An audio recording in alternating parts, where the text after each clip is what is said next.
Mostrar para vocês. A gente na live passada, eu tinha falado sobre esse cenário aqui. Para quem não assistiu a live passada, pode voltar e assistir, né?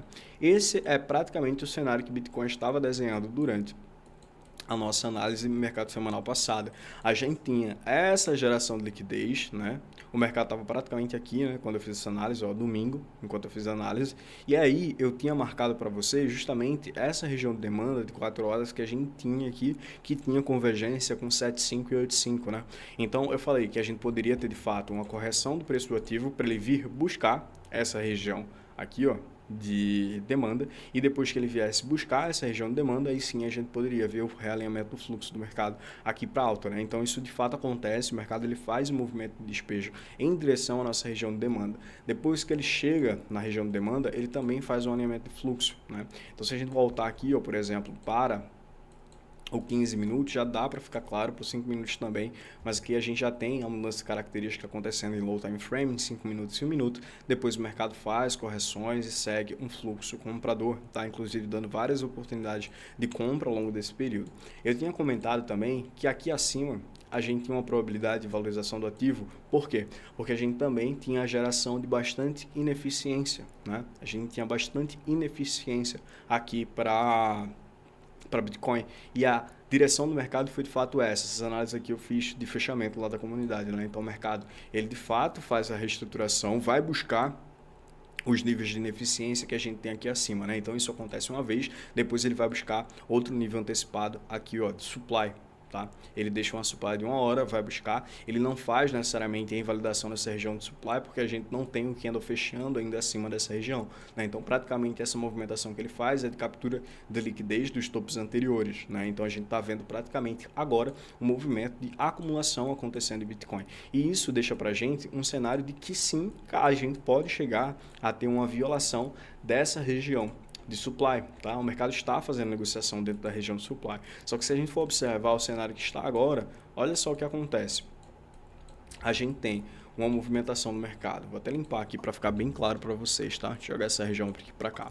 O mercado, ele faz uma movimentação de captura de liquidez dos vendedores, o mercado cai. Faz uma captura de liquidez dos compradores, o mercado sobe e acumula. Essa acumulação para a gente é praticamente a geração de liquidez no mercado, ou seja, existem várias ordens presas nesses pontos dos players de varejo, né? Então a gente tem uma acumulação absurda nessa região. E depois dessa acumulação, o que é que acontece com o preço? Essa liquidez ela é totalmente capturada pela movimentação institucional, né? Então aqui, ó, a gente tem as regiões dos topos, tá?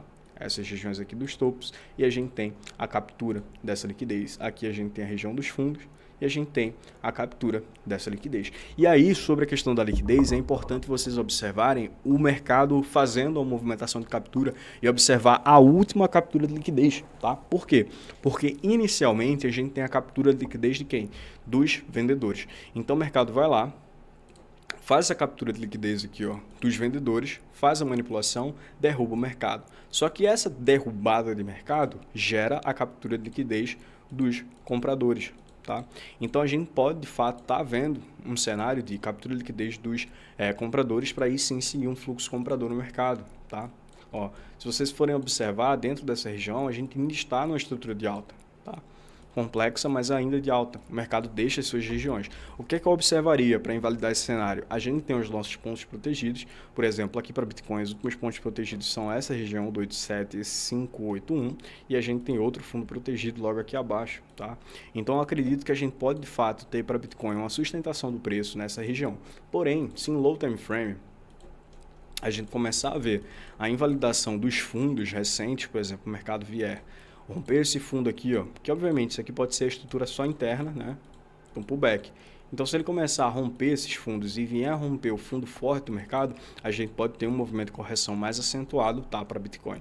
Mas se o mercado continuar sustentando dentro dessa região de fundo, ou seja, utilizando essa região como fundo protegido, rompendo as estruturas anteriores e invalidando as regiões de oferta, como essa estrutura anterior e essa região de oferta que a gente tem aqui, ó, no 30 minutos, caso ele faça a invalidação dessas regiões, aí sim eu já anteciparia uma alta aqui para Bitcoin, tá? Então, se a gente tiver uma invalidação dessas regiões, principalmente dessa região de supply de 30 minutos, fazendo uma quebra de estrutura no sentido do comprador, a gente pode ter, de fato, a invalidação para a continuação da movimentação de alta, tá? Então, a tendência é que a gente possa ter justamente uma valorização de Bitcoin, tá? Esse é o cenário principal que eu acredito. Porém, não basta apenas você acreditar, você tem que ver o que o mercado está mostrando. Então, como eu falei, se no low time frame ele começar a fazer as movimentações de quebra de estrutura para o sentido vendedor, a gente vai ter que vender. A gente segue o fluxo do mercado e não o que a gente quer, tá, gente?